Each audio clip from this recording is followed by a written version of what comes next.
Welcome to this explainer.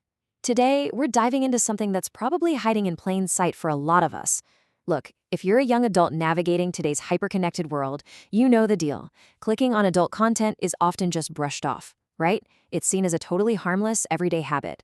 But what actually happens when we put this modern behavior under the microscope of cold, hard neuroscience, and then compare it with ancient human wisdom?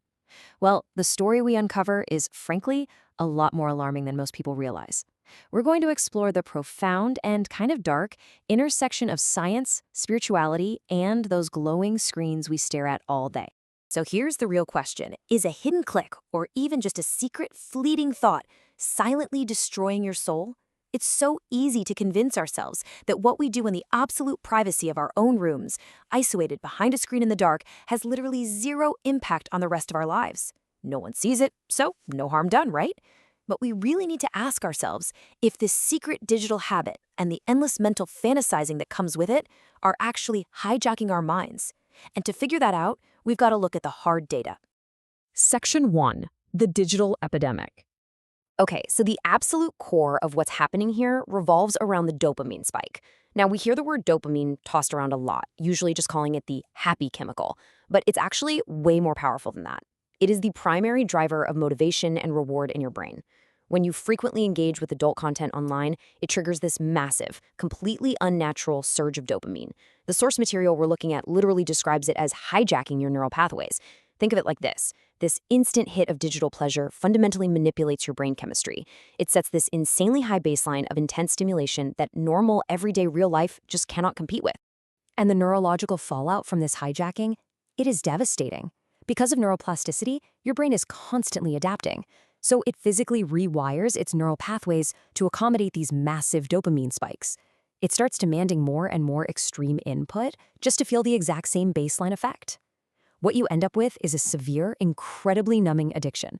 If you're a young adult and you've been experiencing chronic brain fog, a total inability to just sit down and concentrate, or maybe this weird creeping detachment from your real-world partners and friends, well, this is the clinical validation of exactly what you're feeling. It literally destroys real-world relationships and absolutely shatters your mental focus. It's not just a bad habit, it is a neurological cage. Section 2. The Spiritual Echo.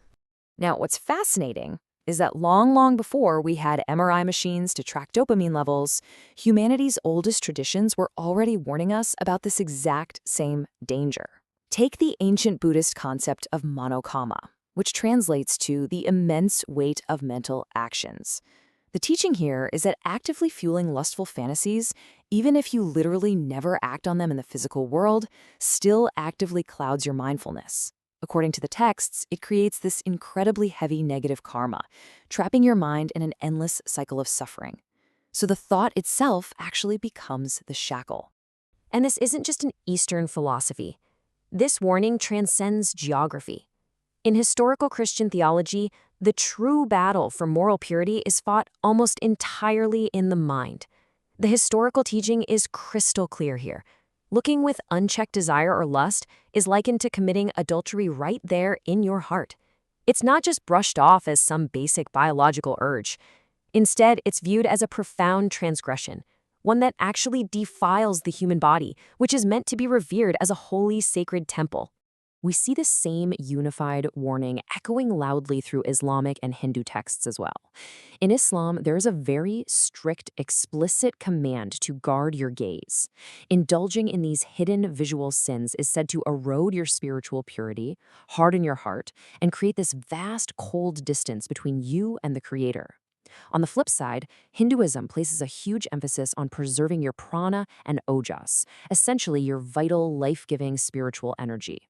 The ancient texts warn that draining this energy through constant self-gratification doesn't just make you tired, it literally degrades your intellect and chains your Atman, your soul, to much lower vibrations. So we've got two totally distinct traditions, but they're delivering one shockingly unified warning. Section 3. Science meets the soul. So look at what we have here. We are essentially looking at two entirely different vocabularies that are describing the exact same human crisis. Modern science looks at this and calls it a severe, numbing addiction that completely destroys your brain's neural pathways. Ancient religion looks at the exact same behavior and calls it a transgression of the soul that degrades your vital moral energy. But whether you're viewing this through the sterile, brightly lit lens of a high-powered microscope or reading it off the ancient, dusty pages of a sacred text, the final conclusion is absolutely identical. What you consume in the dark fundamentally shapes who you become out in the light. All the evidence, both modern and ancient, is laid out right in front of us. Yes, the screen offers this incredibly easy, instant gratification, but it comes at a tremendous, life-altering cost. So the question is, are you ready to reclaim your mind? If you want to break this digital illusion, you've got to take some practical steps. First, enforce a strict digital detox for at least 1 full hour before you go to sleep. You've got to let those dopamine levels settle down. Second, start practicing daily mindfulness so you can actually catch and dismiss these mental urges before they have a chance to take root. And third, take all that restored vital energy and channel it into a demanding physical or creative pursuit. Take a moment today to really deeply reflect on your own habits. Thanks for hanging out with me for this explainer, and remember, always keep questioning what you consume.